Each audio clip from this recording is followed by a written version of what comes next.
I'm so sorry that I'm just now getting to this comment. I've been really busy and I'm just now having time to actually film this out. But this person asked, what is my opinion on secular music? So let's just dive right in. Obviously, we know there is a big difference in things that are of God and of this world. And to take that one step further, I believe it's the book of 1 John, where it says that everything is either of God or of the devil. So secular music I am referencing as any music that does not glorify and does not worship God. And here's where there's a few gray areas. You have some secular music that might be talking about the beach or surfing. They don't glorify God, but they're not leading you to sin. Then you have this other music that is just completely sinful and awful, makes you think about sin, normalizes sin. It's just garbage, okay? So I think that any music that does not worship the Lord is secular music, and then that kind of falls into those two subcategories, directly promoting sin versus not promoting sin. Now, in saying all this, I want us to think back to when we were in elementary school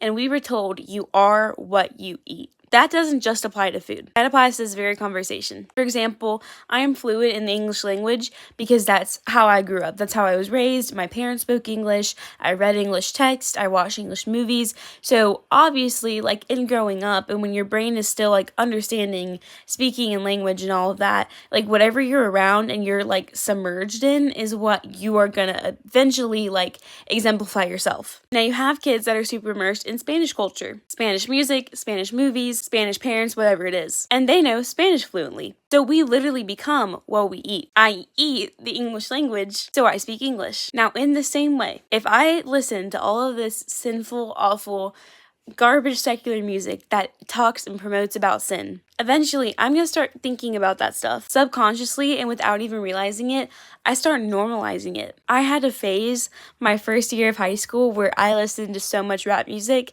and not Christian rap. And yes, there's something so alluring and motivational almost about it until the Holy Spirit convicts you. And I realized, wait a second, I'm glorifying this sinful lifestyle because I'm listening to this type of music. And it changed me. I became what I was listening to. So now let's talk about the other category. It's not promoting sin, but it's not glorifying God. I think there's a healthy balance that you can have between worship music and that type of secular music. But also I think there comes a point in our faith where we just want every single aspect of our lives to glorify God and to worship God.